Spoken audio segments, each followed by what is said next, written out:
Kalau sholat kamu ingin sempurna, maka sempurnakan dulu wudunya. Awas, hati-hati bu ya, bu, lihat baik-baik. Kata para ahli hadis, kenapa Nabi mengajarkan wudu dulu?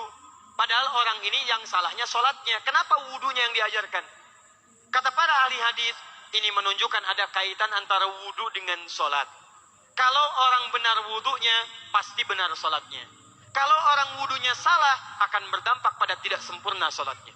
Silahkan ibu cek, anak ibu wudunya seperti flash, cepat, kilat. Secepat kilat, itu pasti menunjukkan sholatnya bermasalah. Nah sekarang bagaimana Nabi menunjukkan wudu yang benar? Yuk kita lihat pelan-pelan. Buka Quran surah kelima ayat ke-6, paling kiri sebelah atas. Ayo lihat sini, lihat. Kata Nabi kalau sholatnya ingin sempurna dimulai dari wudu. Ya ayyuhalladzina amanu, kalimat wudu dibuka dengan kalimat iman. Idza qumtum ila shalah, kalau kamu ingin sempurna dalam menunaikan salat, faghsilu wujuhakum, maka mulai dengan menyempurnakan wudu. Lihat baik-baik, saya tidak bermaksud mengajarkan, hanya mengulang kembali apa yang kita pelajari. Yang pokok dalam wudu itu ada 4. Sisanya sunnah. Awas kalau yang 4 ini tidak sempurna maka batal wudunya. 1, faghsilu wujuhakum, basuh wajahnya. Kalau disebutkan wajah dalam bab wudu, itu tidak ada yang lain kecuali bagian tampak muka. Gitu ya. Kalau yang punya jenggot, itu termasuk janggutnya di selai-selai. Kalau bapak kalau tidak punya jenggot atau belum punya jenggot, tidak usah maksa. Karena sunnah dalam hadis jenggot itu sunnah merawat, bukan menumbuhkan. Silakan buka tentang babul liha, bab jenggot. Itu hadis-hadis tentang sunnah jenggot, sunnah merawat bagi yang punya jenggot. Tapi yang tidak punya jenggot jangan dipaksakan. Beli arang, sok. Beli timun, tidak usah. Ya, tapi kalau ada jenggotnya silakan rawat dengan baik supaya menampakkan nilai-nilai kemuliaan. Tahan. Sekarang kita mulai. Bagaimana cara berwudu yang baik? Perhatikan baik-baik. Kata Quran faghsilu, membasuh wajah, kalimat Qurannya menggunakan kata ghasala.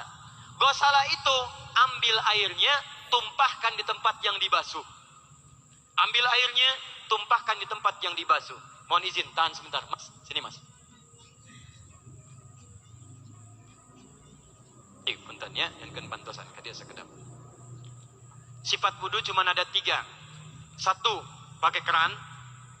2, pakai gayung. 3, air yang mengalir. Ya, seperti di sungai, ada air mengalir itu nggak ada masalah. Tapi kalau menggunakan gayung, atau semisalnya, Nabi itu diriwayatkan dalam hadis, itu sangat menghemat air.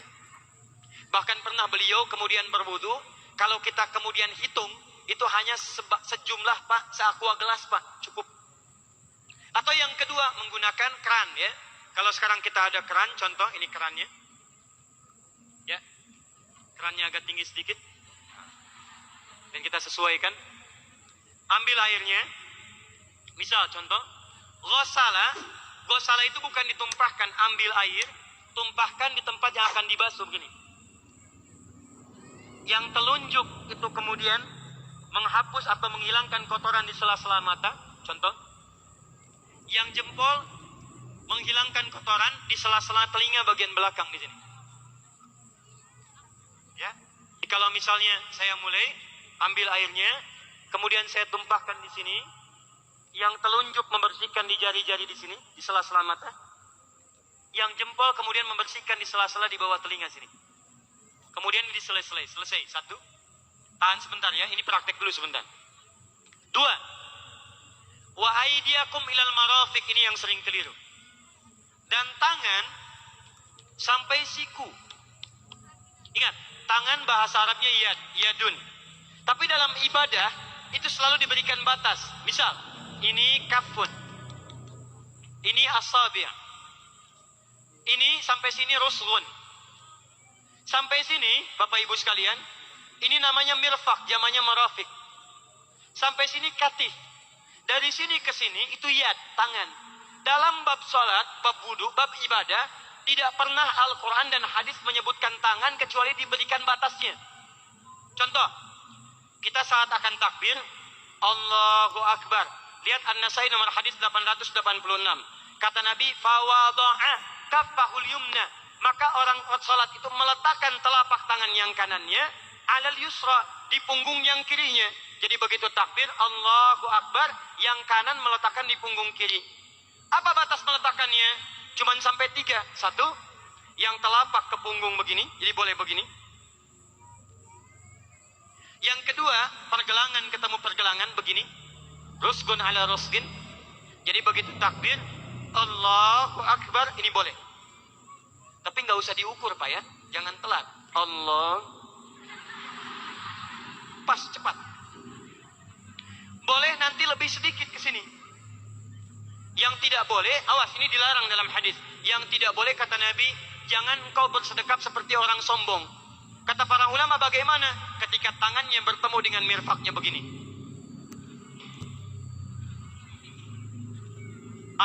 Ini awas, sedekap yang dilarang, hati-hati. Kadang-kadang ada orang menes ke puncak subuh-subuh sholatnya begini. Ya, awas nih. Cuman 3, kalau tidak begini, begini, atau begini. Dan saat mengangkat itu cepat Pak.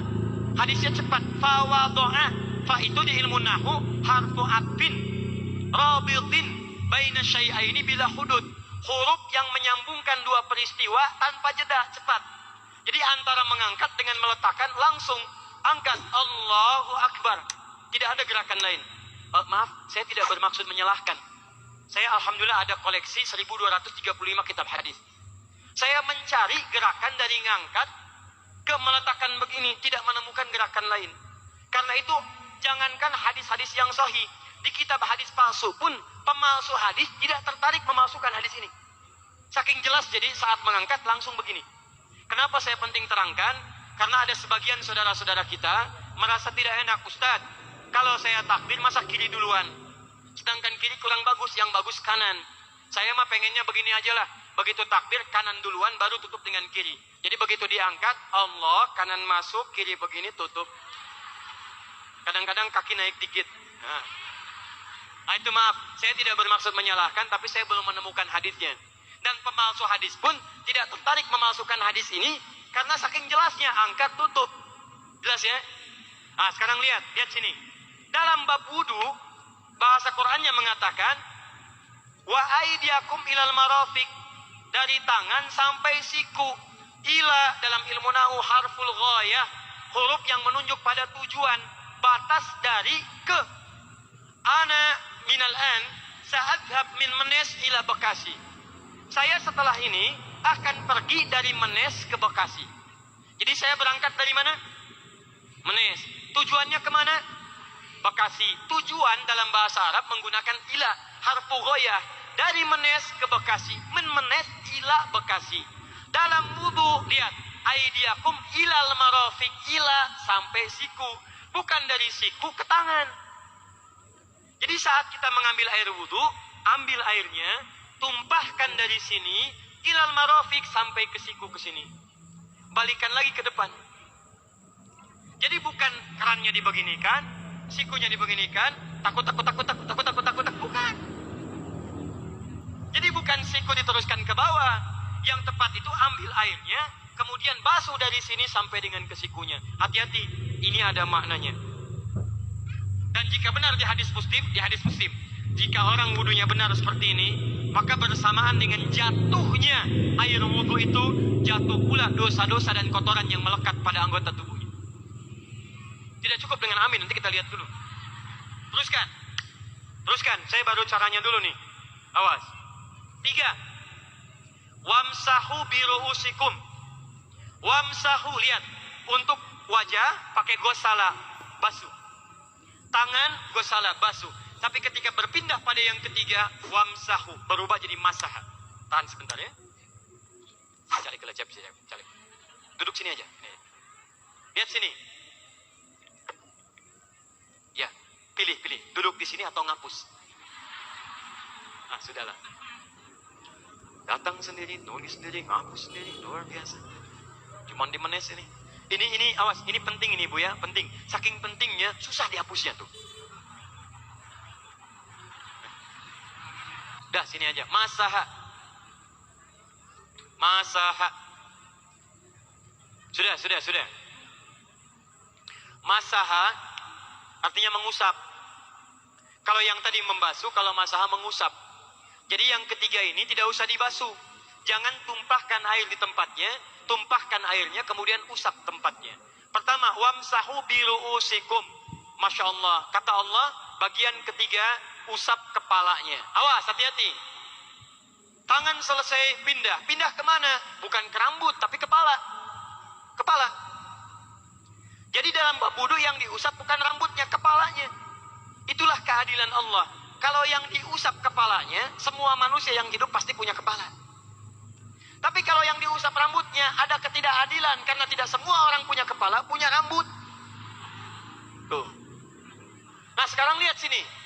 Ketika kita diminta mengusap kepala, bahasanya masaha. Masaha itu begini. Ini saya punten. Bismillah. Ini ya. Ambil airnya, tumpahkan, baru kemudian diusapkan ke kepalanya. Paham ya? Kalau yang gosala, ambil, tumpahkan di tempat yang akan dibasuh. Tapi kalau masaha, hati-hati. Ambil airnya, tumpahkan, baru diusap. Jadi bukan diambil air, tumpahkan di kepala. Paham? Tahan sebentar. Dan ini menggunakan huruf ba. Masya Allah. Ba. Lihat, wajah tidak pakai ba. Tangan tidak pakai ba. Tapi khusus untuk kepala pakai ba. Wamsahu bi. Huruf ba dalam ilmu nahu. Coba dibuka yang suka ngaji. Buka kitab Bughnil Labib an Kutubil A'arib. Halaman 29 sampai dengan 59. Di situ ada penjelasan karya Ibnu Hisham Al-Ansari. Ibnu Hisham Al-Ansari. Itu ada penjelasan tentang makna huruf ba. Huruf ba itu punya 14 arti dalam bahasa Arab. Ada ilsaq, ada istighraq, ada muhabah, ada ba li tab'id. Ba li tab'id dibagi dua. Tab'id ma'al hudud wa tab'id bila hudud. Nah yang ba ini, ba, kenapa pakai ba? Kata para ulama, dari huruf ba yang 14 ini ada 3 makna yang diterapkan dalam ayat wudu. Satu, istighraq. Istighraq itu membasuh keseluruhan. Jadi kalau kita ingin wudu, ambil airnya tumpahkan, basuh keseluruhan dari depan sampai ke belakang ini. Balikan lagi. Yang kedua, at-tab'id ma'at tahdid. Sebagian tapi dengan batas. Kata Imam Asy-Syafi'i, di mana batasnya ubun-ubun? Diboleh kalau kita mau wudu, misalnya ibu tidak bisa membasuh keseluruhan. Sedang pakai kerudung misalnya, jilbab nggak bisa dibuka. Tempat wudunya terbuka. Anda tinggal ambil air wudu, kemudian tumpahkan sedikit, boleh diusapkan bagian kepala sampai ubun-ubun, sah wudunya. 3, at-tab'id min duni tahdid. Sepanjang disebut bagian kepala, masuk kepala nggak ada batas. Ini kepala bukan? Ini kepala? Ini kepala? Jadi kalau Anda berwudu mengusap bagian kepala, itu sudah sah, walaupun bagian tertentu diusap di kepalanya. Kapan ini dipraktikkan? Kata Imam Malik, kata Imam Abu Hanifah, ini dipraktikkan kalau seorang memiliki satu sakit di kepalanya yang tidak memungkinkan dibasuh keseluruhan. Misal, mohon maaf, ya ada orang misalnya, mohon maaf ya, tiba-tiba sedang jalan di kebun, tuh jatuh duren. Anak duren lah ya, jangan durennya yang besar. Tiba-tiba nimpa misalnya. Duren teh bahasa rangatnya kadu, Bu, ya. Kadupak, kaduhung, ya, dan seterusnya. Kadu. Nimpa kepalanya, bocor misalnya. Kemudian dalam bocor itu diperban, kata dokter tidak boleh kena air. Saat bagian kepala yang tidak boleh kena air itu, bukan berarti wudunya kemudian bisa batal atau boleh tayamum karena tidak bisa mengusap kepala. Kata para ulama, boleh dia mengusap bagian kepala yang lain yang tidak terluka. Itulah kenapa Allah memberikan huruf ba di sini untuk kemudahan bagi kita dalam menunaikan wudu. Tapi pastinya yang dibasuh kepalanya bukan rambutnya. Jadi kalau ada laki-laki sudah dandan, sisiran, rapi, tiba-tiba keran dibuka, yang diusap cuma rambutnya, ulak. Itu batal wudunya. Tidak sah. Harus diulang.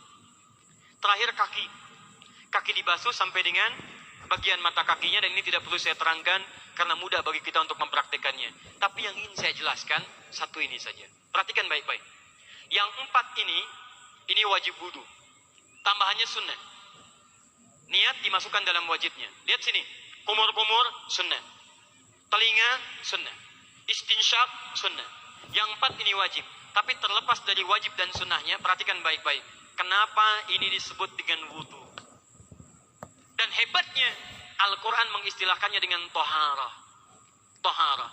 Apa itu toharah? Apa itu suci? Toharah. Apa itu toharah? Suci. Apa itu suci? Toharah. Ada toharah, ada nadhafah, itu beda. Kalau nadhafah, bersih luarnya, tapi belum tentu bersih dalamnya. Bisa jadi luarnya bersih, tapi dalamnya najis. Misal, hewan yang paling najis apa? Yang haram. Misal, hewan tadi itu, hewan babi misalnya, misal, dibersihkan, dimandikan, disisir, sampai bersih. Bersih tidak? Bersih, bersih. Tapi halal tidak? Suci tidak? Tidak. Al-khinziru nadhifun walakinnahu ghairu tahir. Babinya bisa bersih tapi tetap tidak halal, tidak suci dia, tetap haram, tetap najis. Paham?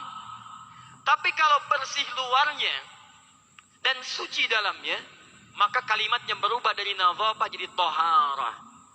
Toharah. Orangnya disebut dengan tahir. Kalau rajin dikerjakan disebut dengan mutatahhir. Wudu dalam Quran disebut dengan toharah. Seakan-akan memberikan pesan, maaf, orang yang wudu itu bukan hanya bersih fisik luarnya saja. Jadi kalau orang wudunya bersih, bukan cuma wajahnya yang bersih. Kalau wudunya benar, bukan kotoran di tangan saja yang hilang. Tapi mohon maaf, fisik dalamnya itu ikut suci. Fungsi tangannya jadi bersih, fungsi wajahnya jadi bagus, fungsi lisannya jadi bagus. Makanya kata Nabi, kalau orang benar wudunya bersamaan dengan air wudu yang menetes, maka tumpahlah kotoran-kotoran di bagian fisik-fisik tubuhnya.